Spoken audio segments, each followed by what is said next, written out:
आज यहाँ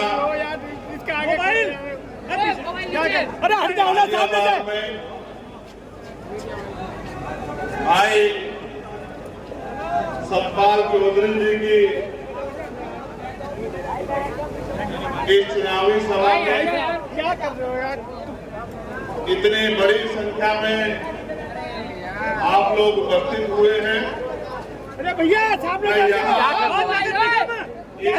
पहुंचने के लिए और भाई सतपाल चौधरी जी का मनोबल बढ़ाने के लिए आप सभी का बहुत बहुत धन्यवाद करता हूं और आप सभी के लिए बहुत बहुत मंगल कामनाएं करता हूं। साथ साथ अपनी बात को शुरू करने से पहले मैं बहुजन समाज में जन्मे सभी संतों, गुरुओं और महान पुरुषों को नमन करता हूं। महामानव तथागत बुद्ध से लेके संत शिरोमणि सतगुरु रविदास जी महाराज, गुरु नानक देव, भगवान वाल्मीकि महाराज, गुरु घासीदास, संत कबीर, नारायणा गुरु और तमाम संतों को, चाहे स्वामी अच्युतानंद हो या और कोई संत हो, उन सबको भी मैं नमन करता हूं।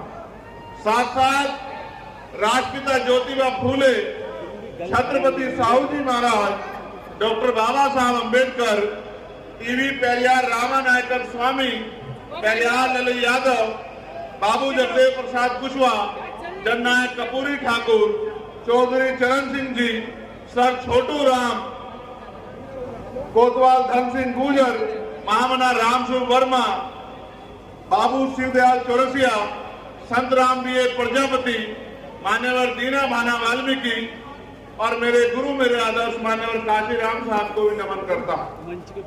सम्मानित साथियों, मैं धन्यवाद देता हूं यहाँ की प्रदेश, जिला, मंडल और विधानसभा की कमेटियों का, हमारे नेताओं का, जो सम्मानित नेतागण इस मंच पर उपस्थित हैं, बहुत सीनियर नेतागण यहाँ उपस्थित हैं। मैं उन सभी का धन्यवाद करता हूँ। साथ साथ बड़ी संख्या में हमारी माएं बहनें भी बहुत दूर दूर तक पंडाल में मुझे दिख रही है। मैं उनका भी बहुत बहुत धन्यवाद करता हूं कि वो आशीर्वाद देने के लिए मुझे और सतपाल चौधरी जी को यहाँ पहुंची है। अभी मुझसे पहले हमारे नेताओं ने अपनी बात यहाँ रखी है, लेकिन अपनी बात को शुरू करने से पहले आज जिन साथियों ने आजाद समाज पार्टी में आस्था विश्वास जगाया है, आस्था विश्वास के साथ साथ आने वाले कल की उम्मीदें भी देखी हैं, जिन साथियों ने मन पक्का किया है कि वो आजाद समाज पार्टी के सिपाही बनकर उत्तर प्रदेश में और देश के किसी भी कोने में जहां उनकी जिम्मेदारी लगाई जाएगी वो काम करने का काम करेंगे। मैं ऐसे साथियों में से वीके सिंह जी को, जो अखिल भारतीय राष्ट्रीय महासचिव हैं फार्मासिस्ट एसोसिएशन के, रविंद्र प्रधान जी जो प्रदेश सचिव हैं भारतीय किसान यूनियन के, वीरेंद्र प्रधान जी, वसीम चौधरी जी, चांद कुरैशी जी जो कांग्रेस पार्टी छोड़कर, और इसराइल कुरैशी जी जो समाजवादी पार्टी छोड़कर आजाद समाज पार्टी में आस्था विश्वास प्रकट कर रहे हैं। मैं इनका धन्यवाद करता हूं। साथ साथ राजेश यादव जी, विनोद भारती जी, यशपाल जी, मोहम्मद अनीस जी, विनोद कुमार जी, मोहम्मद इमरान जी, कपिल चौधरी, सुनील जी, टीटू कुमार, सुनील कुमार, विनोद कुमार, रमेश कुमार जी का भी, जो विजेंद्र कुमार जो समाजवादी पार्टी छोड़ के आजाद समाज पार्टी की संस्था ग्रहण कर रहे हैं, मैं इनका भी धन्यवाद देता हूं। साथ साथ श्री नरेश जाटव जी, पूर्व प्रदेश प्रभारी हिमाचल, दिल्ली बहुजन समाज पार्टी, इंद्रजीत सिंह जी, हीरेराम जाटव जी, सुनील जाटव जी, रोहित चौधरी जी, लोकेश गौतम जी, डॉक्टर वीके बाबू जी, सोनू गौतम जी, कपिल गौतम जी, राहुल गौतम जी, चिंटू गौतम जी, लक्ष्य जी, फिरोज जी, सिद्धार्थ जी, आजाद जी, शरद जी, भविष्य जी, संजय जी, अरविंद जी, और एक बहुत बड़ी लिस्ट है भाई सुनील कुमार जी तक, जिन लोगों ने बहुजन समाज पार्टी, कांग्रेस पार्टी और अन्य पार्टियों को छोड़ के आज आजाद समाज पार्टी में जो है आस्था और विश्वास प्रकट किया, मैं इनका भी धन्यवाद करता हूं। साथ साथ रघुनंदन पाल जी अखिल भारतीय पाल महासभा के प्रदेश सचिव हैं, वो बहुजन समाज पार्टी छोड़ के, और मुझे आपको बताने में बड़ी खुशी हो रही है कि अमर सिंह जी पूर्व विधायक सिकंदराव, जो उस क्षेत्र के बहुत सम्मानित नेता हैं, अपने दम पे राजनीति करते हैं, उन्होंने भी आज आजाद समाज पार्टी का दामन थामा है। मैं उनका भी बहुत बहुत स्वागत और अभिनंदन करता हूं। साथ साथ गौरी प्रसाद उपासक जी, जो पूर्व दर्जा प्राप्त मंत्री रहे हैं और प्रभारी रहे हैं महाराष्ट्र, तेलंगाना, केरल, तमिलनाडु के, आज बहुजन समाज पार्टी छोड़ के आजाद समाज पार्टी में अपने परिवार के साथ जुड़ के काम करने के लिए तैयार हुए हैं। मैं उनका भी स्वागत और अभिनंदन करता हूं। और इनका नाम लेने में मैं अपने आप को बड़ी खुशी महसूस कर रहा हूं, क्योंकि वो मेरे बड़े भाई भी हैं और उनसे मैंने बहुत कुछ सीखा भी है। भाई साहब अहमद तोमर जी, जो पूर्व विधायक रहे हैं और कई कई स्टेटों के प्रभारी रहे हैं, आज पुणे अपने परिवार में फिर से जो है इस कारवां को आगे बढ़ाने के लिए इस जिम्मेदारी को संभालने का काम कर रहे हैं। मैं उनका भी स्वागत और अभिनंदन करता हूं। अब क्योंकि लिस्टें तो मेरे पास बड़ी लंबी हैं, जो हापुड़ से शामिल होने वालों की लिस्ट आई है, मैं उनसे व्यक्तिगत मिलकर जो है अभी उनको ज्वाइन कराऊंगा। वो एक बहुत बड़ी लिस्ट है, अगर मैं उस लिस्ट को पढ़ता रहा जिसमें 50 तो प्रधान है, बीडीसी है, जिला पंचायत है, तो कई घंटे चले जाएंगे। मैं ये समझता हूं कि अब घंटे खराब करने का समय नहीं रहा। अब एक एक मिनट, एक एक सेकंड को जिम्मेदारी से उसके भरोसे उस पर काम करके और बहुजन समाज को इकट्ठा करके ताकत बनाने का समय आ गया है। अब बातों में समय खराब नहीं करना है, अब हमें किसी के भरोसे नहीं रहना है, अब हमें अपनी लड़ाई स्वयं लड़नी है। इसलिए हम एक एक मिनट को बचाने का काम करेंगे।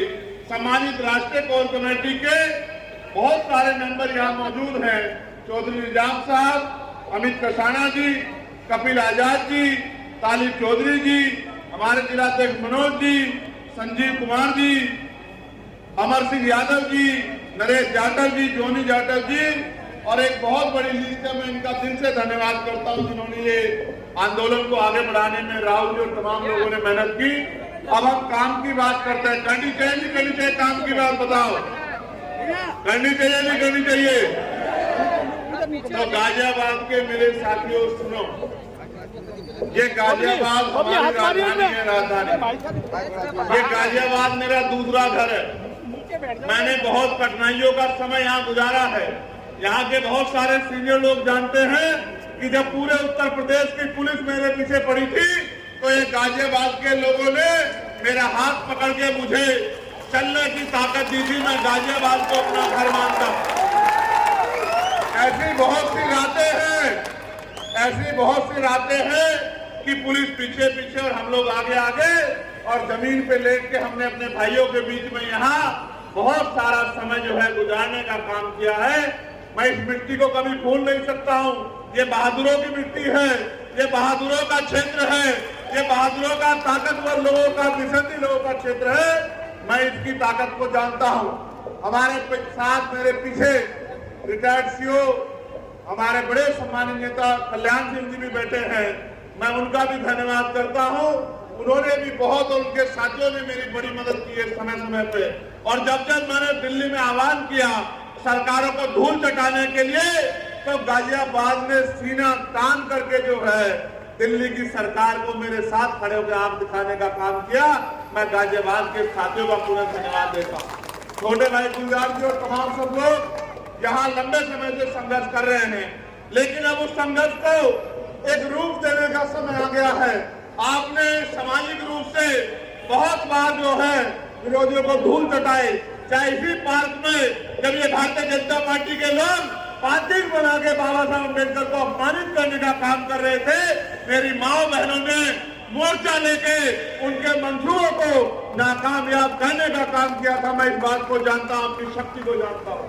लेकिन सम्मानित साथियों, मेरी माओ बहनों, मुझे बताओ और खुद से सवाल करो, जब बाबा साहब अम्बेडकर ने हमें वोट का अधिकार दिलाया था और उन्होंने ये भी कहा था कि political power is the master की, कि राजनीतिक सत्ता वो चाबी है जो आपकी सारी समस्याओं का हल कर देगी, तो आप महसूस करो कि आज भी उत्तर प्रदेश में और देश के हर एक कोने में कमजोर वर्ग के लोग रोटी कपड़ा मकान से वंचित क्यों हैं, उन पे बुनियादी सुविधाएं क्यों नहीं है, आज भी उनको इंसानों जैसा जीवन क्यों नहीं मिल रहा है।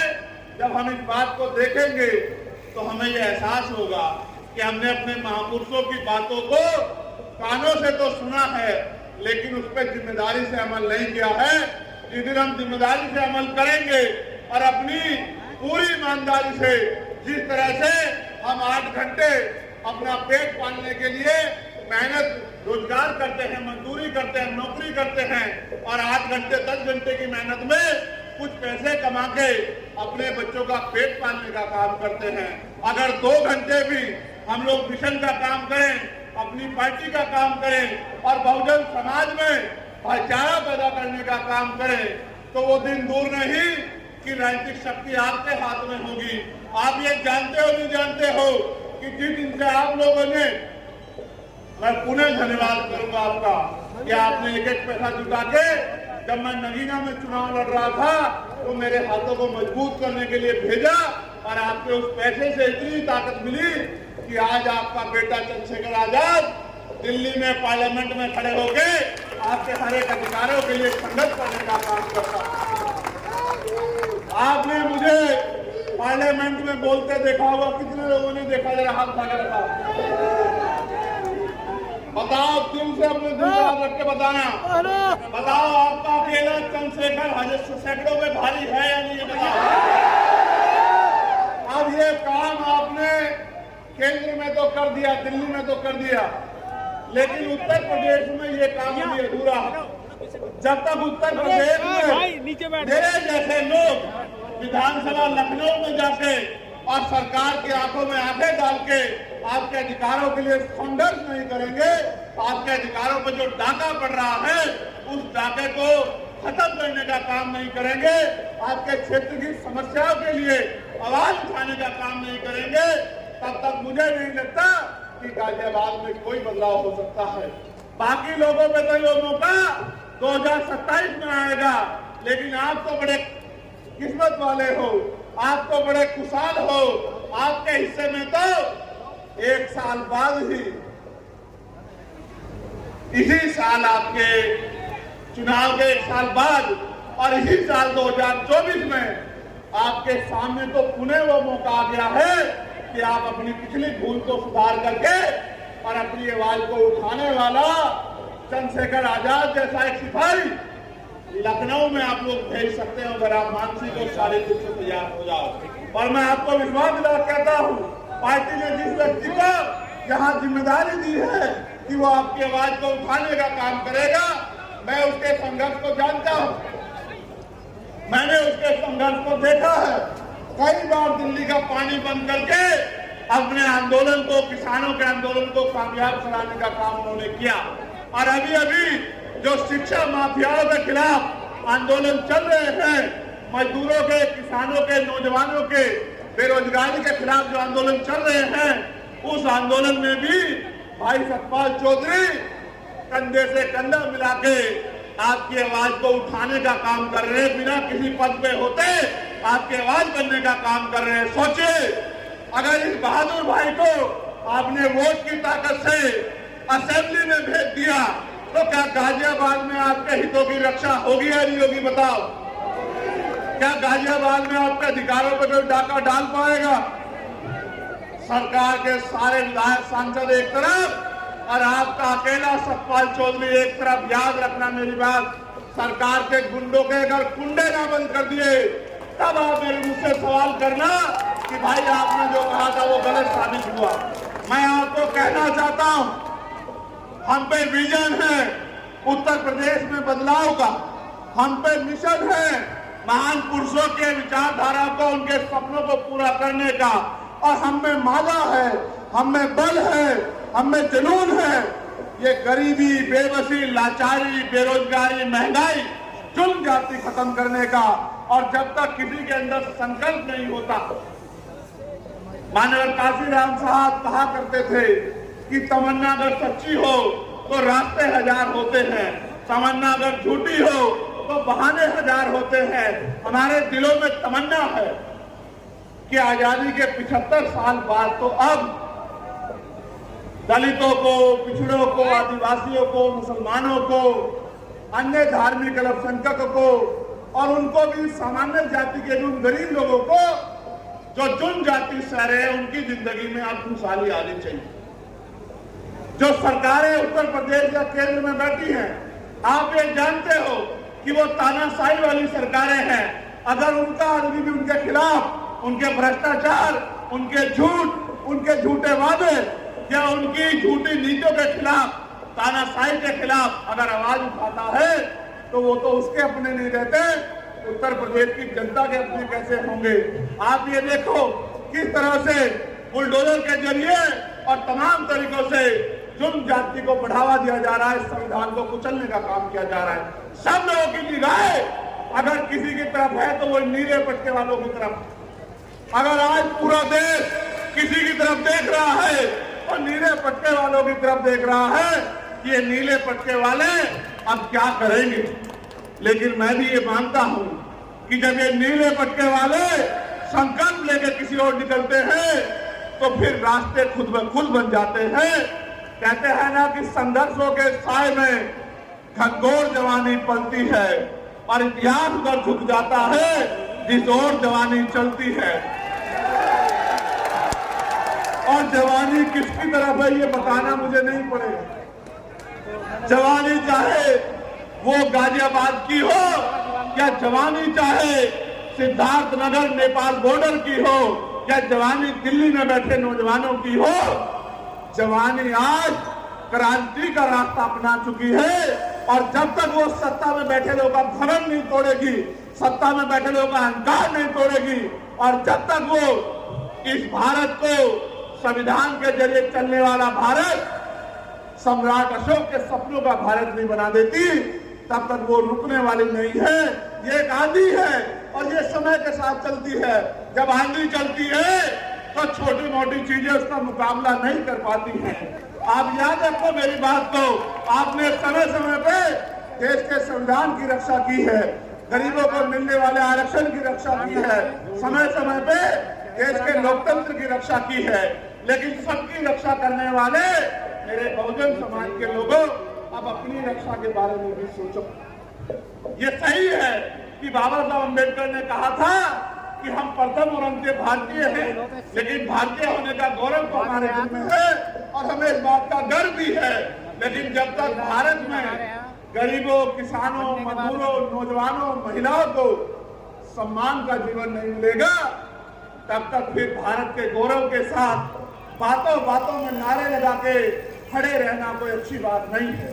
ये आपके हाथ में है कि आपका भविष्य कैसा होगा, ये आपके हाथ में है कि आपको रोजगार मिलेगा नहीं मिलेगा, ये आपके हाथ में है कि बहन बेटियों पे होने वाला जुल्म बंद होगा नहीं होगा, ये आपके हाथ में। मेरी बहन यहाँ खड़ी है, मैंने उनको संघर्ष करते देखा। मैं उनको याद दिलाना चाहता हूँ कि जब वो लोग संघर्ष कर रहे थे, उनकी टीम रात रात भर जाके गरीबों के बच्चों के लिए स्कूलों में कम फीस में व्यवस्था हो जाए इसके लिए संघर्ष कर रहे थे।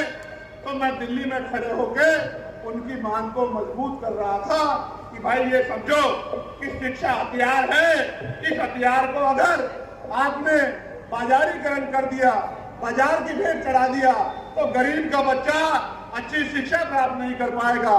और जब गरीब का बच्चा अच्छी शिक्षा प्राप्त नहीं कर पाएगा तो 200-400 रुपए की मजदूरी करके या 5-7-8 हजार रुपए की नौकरी करके वो अपने घरों के हालात नहीं बदल सकता है। वो अपने टूटे हुए घर को पाई पाई बचा के भी 10 साल में भी नहीं कर सकता है। वो कभी अपनी माँ को हवाई जहाज का सफर नहीं करा सकता है। वो कभी अपनी बहन को एसी वाली ट्रेन में नहीं घुमा सकता है। प्रधानमंत्री जी तो दिल्ली में बैठ के नारे देते हैं कि चप्पल वाला हवाई जहाज का सफर करेगा। मैं आपको सच बताता हूं कि चप्पल वाले को 2 टाइम अच्छी रोटी भी मिल जाए सम्मान की, ये भी अब उत्तर प्रदेश में और देश में मुश्किल हो चुका है। इसलिए मैंने मांग उठाई थी कि अगर बदलाव चाहते हो तो फिर करो कि राष्ट्रपति हो, प्रधानमंत्री हो, विधायक हो, मंत्री हो, मुख्यमंत्री हो, राज्यपाल हो या कोई भी ऐसा व्यक्ति जिसको सरकारी सुरक्षा मिली है, सुविधा मिली है या उसको आर्थिक मदद होती है, चाहे वो क्लास 1 का अधिकारी हो या क्लास 4 का अधिकारी हो, चाहे वो डीएम एसएसपी हो या एसडीएम एडीएम हो या दरोगा सीओ हो या कोई और अधिकारी हो, सबके बच्चों को सरकारी स्कूलों में पढ़ाने की इजाजत देनी चाहिए और कानून बना देना चाहिए कि सरकारी अधिकारी, कर्मचारी, नेताओं के बच्चे सरकारी स्कूल में पढ़ेंगे। आप देखो, महसूस करके अपने दिल पे हाथ रख के महसूस करो, एक ही क्लास में मुख्यमंत्री का बेटा बैठा होगा, उसकी बराबर वाली टेबल पे मजदूर का बेटा बैठा होगा, उसके बराबर वाली टेबल पे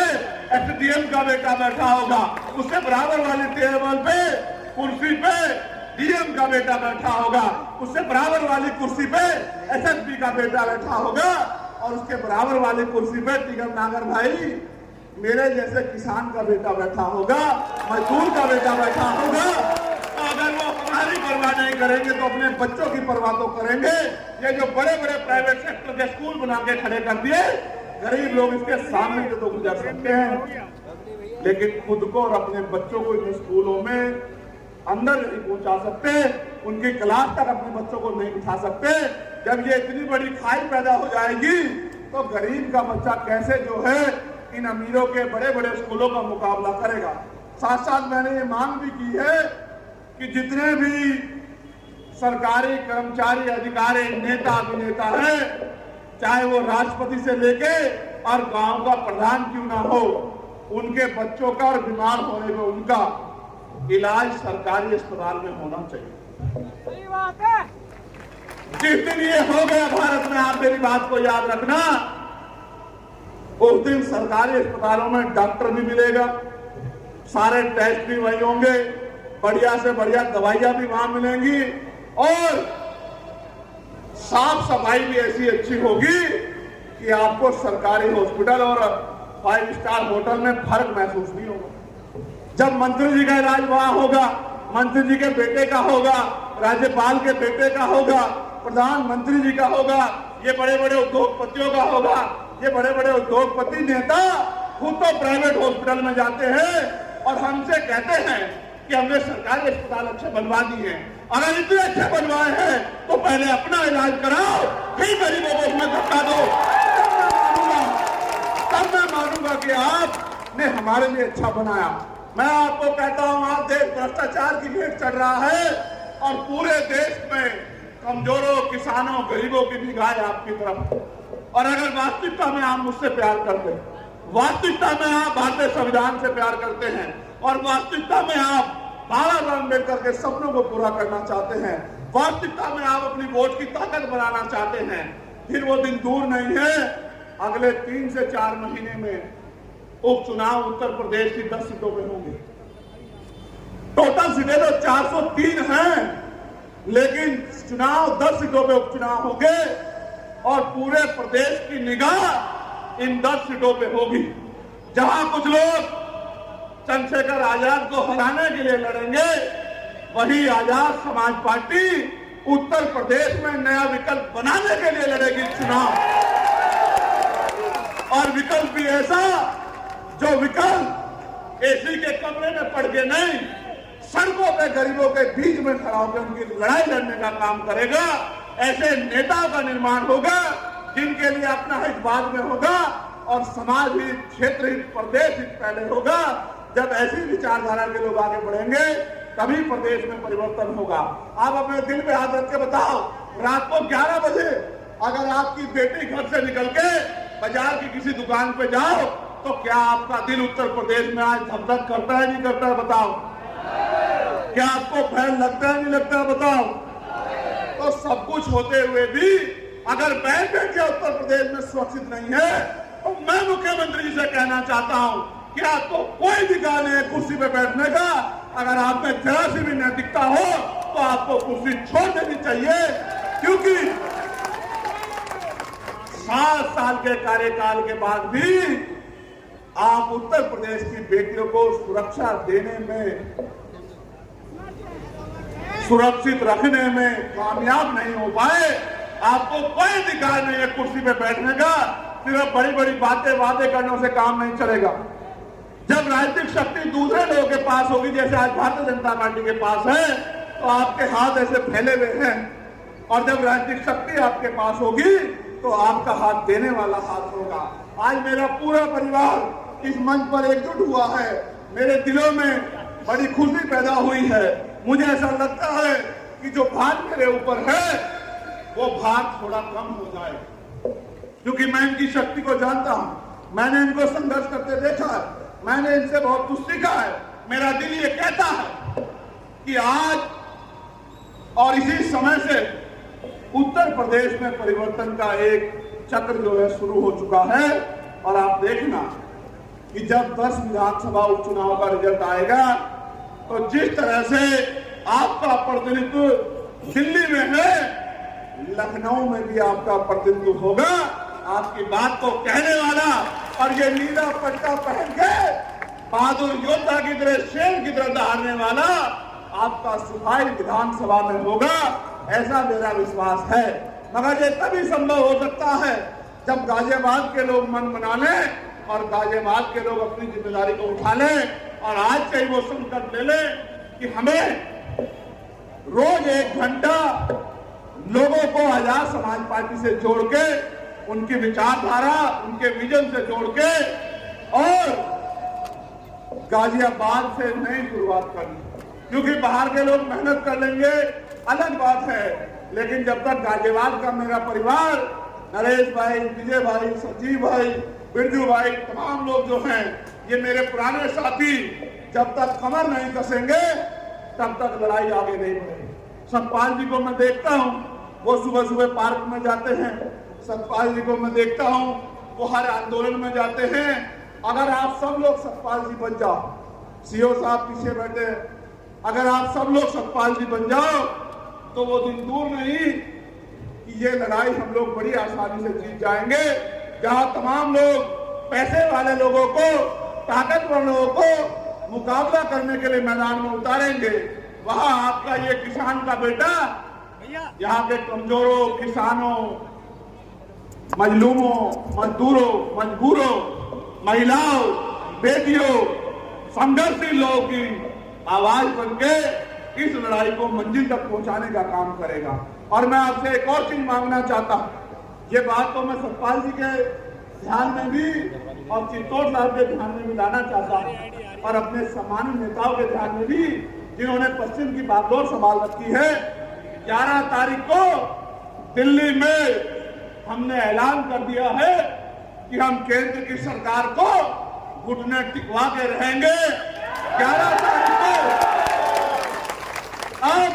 अब कोई बातचीत नहीं होगी, अब संघर्ष होगा। अब संघर्ष होगा, अब कोई रास्ता बचा नहीं, अब नहीं बचा रास्ता।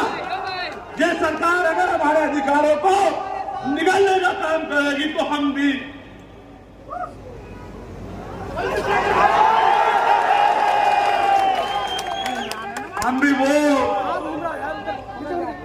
वो खून है जिन्होंने 2 अप्रैल 2018 में 13 लोगों ने कुर्बानी देके अपने खून से अपने अधिकारों को सींचने का काम करा। मेरी बात को आप याद रखें। सरकार किसी भी कीमत पर अपने आप को संविधान से बड़ा ना समझे और पिछले दरवाजे से ये जो अधिकारों को निस्ता नाबूद करने की जो तैयारी सरकार ने की है, वो हमें दूध पीते बच्चे ना समझे। मैंने एक दिन पहले भी कहा था, आज भी कह रहा हूं, सड़कें जाम हो जाएंगी, देश रुक जाएगा, सरकारें त्राई मांगेंगी, सरकारें नाक रगड़ेंगी अगर हमने सड़कों पर उतरने का फैसला कर लिया। मेरी बात को सरकार याद है। इस बार तो मैंने आपसे आग्रह किया था, लेकिन इस बार मैं आपको प्रार्थना और आदेश कर रहा हूं, निर्देश भी दे रहा हूं कि 11 सितंबर को जैसे दिल्ली में गुरु घर टूटने पे हमने अपनी शक्ति का एहसास दिल्ली की सरकार को कराया था और दिल्ली की सरकार और सुप्रीम कोर्ट घुटनों के बल आ गए थे, आने वाली 11 सितंबर को एक बार और मैदान आपका इंतजार कर रहा है।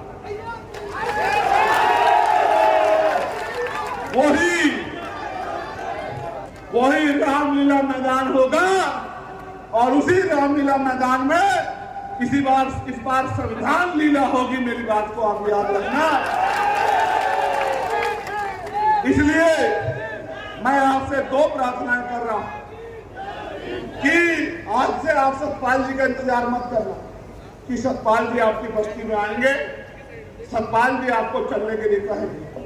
आज से आप लोग सब लोग खुद को सतपाल जी मान के अपने अपने बूथ सेक्टर की जिम्मेदारी को उठाना, साथ साथ 10 तारीख की रात से ही और अभी से ही मन पक्का करके अपनी डायरी में लिख लो कि एक दिन हमें अपने अधिकारों को बचाने के लिए दिल्ली चलना है। ये पूरा दिन हमारा दिल्ली में संकल्प के साथ है कि आप कोई डाका, आप कोई लूट हम अपने अधिकारों पर नहीं चलने देंगे।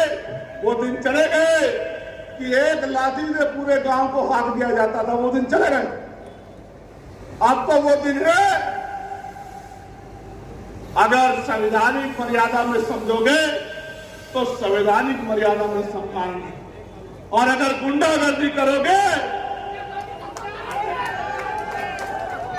तो गुंडागर्दी का भूत ऐसे चुटकियों में निकाल दिया जाएगा कि दोबारा गुंडागर्दी करने की सोच भी नहीं रख पाओ। इसलिए मैं आपसे अपील करता हूं कि आप मेरी इस प्रार्थना को, मेरे इस आग्रह को, मेरा दर्द और भविष्य की जो चिंता महान पुरुषों के आंदोलन को आगे बढ़ाने की मुझे है, उसको ध्यान में रखते हुए अपनी अपनी जिम्मेदारियों पर जुटे। जय संविधान, जय मंडल, जय जोहार, जय लोकतंत्र, जय विज्ञान, जय जवान, जय किसान। भारत की महान जनता और आज गाजियाबाद की महान जनता का भी बहुत बहुत धन्यवाद। जिंदाबाद।